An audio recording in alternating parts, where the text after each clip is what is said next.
তো হেল্ল' বন্ধুসকল, মই চাইদুলৰ আপোনালোকে চাই আছে NJV লাৰ্ণিং পইণ্ট।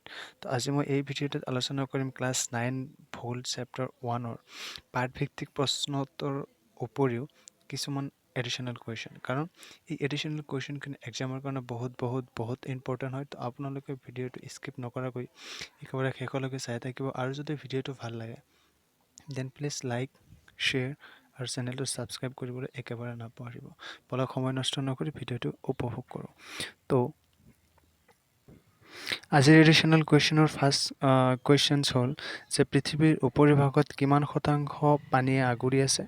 উত্তৰ হ'ব ৭১%। ২ নম্বৰ প্ৰশ্নটো হ'ল বাহিৰৰ পৰা ক্ৰিয়া কৰি ভূপৃষ্ঠৰ পৰিৱৰ্তন সাধন কৰা কাৰকবোৰ কি? উত্তৰটো হ'ল বাহ্যিক কাৰক। আমি নেদেখাকৈ পৃথিৱীৰ অন্তৰ্ভাগত ক্ৰিয়া কৰা কাৰকসমূহ কি? উত্তৰ হ'ব আভ্যন্তৰীণ কাৰক। ৪ নম্বৰটো হ'ল ভূমিকম্প আৰু আগ্নেয়গিৰি কোনটো কাৰকৰ অন্তৰ্গত? উত্তৰটো হ'ল আভ্যন্তৰীণ কাৰক। ৫ নম্বৰ আভ্যন্তৰীণ প্ৰক্ৰিয়াবোৰৰ অন্তৰালত থকা মূল প্ৰক্ৰিয়াটো কি? উত্তৰটো হ'ব ফলক বিৱৰ্তন। ৬ নম্বৰ কুৱেশ্যনটো হ'ল ফলক বিৱৰ্তনে গতিশীল হোৱাৰ বাবে কিহৰ সৃষ্টি হয়? উত্তৰটো হ'ব ভূমিকম্প আৰু আগ্নেয়গিৰি। ৭ নম্বৰ কুৱেশ্যন বাহ্যিক কাৰকবোৰৰ মূল উৎস কি? উত্তৰটো হ'ব সূৰ্য আৰু বায়ুমণ্ডল। ৮ নম্বৰ কুৱেশ্যন আভ্যন্তৰীণ আৰু বাহ্যিক কাৰকৰ উপৰিও ভূপৃষ্ঠৰ পৰিৱৰ্তন কৰা কাৰকটো কি? উত্তৰটো হ'ব জৈৱিক কাৰক।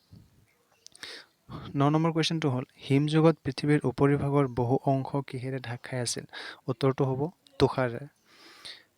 ১০ নম্বৰ কুৱেশ্যন বতাহৰ কাৰ্য আৰু বৰষুণৰ ওপৰত ভিত্তি কৰি এখন অঞ্চলৰ পৰিৱৰ্তন সাধন কৰা কাৰকবোৰ বিশেষকৈ কিহৰ সৃষ্টি কৰে? উত্তৰটো হ'ব স্থলাকৃতিৰ। তো বন্ধুসকল, আজিৰ ভিডিঅ'টি এইখিনিয়ে আছিল। যদিহে ভিডিঅ'টো আপোনালোকৰ ভাল লাগিছে তেনেহ'লে চেনেলটো ছাবস্ক্ৰাইব কৰিবলৈ নাপাহৰিব আৰু ভিডিঅ'টো এটা লাইক কৰিব নাপাহৰিব। থেংক ইউ ফৰ ৱাটছিং মাই ভিডিঅ'। আকৌ লগ পাম নেক্সট ভিডিঅ'লৈ।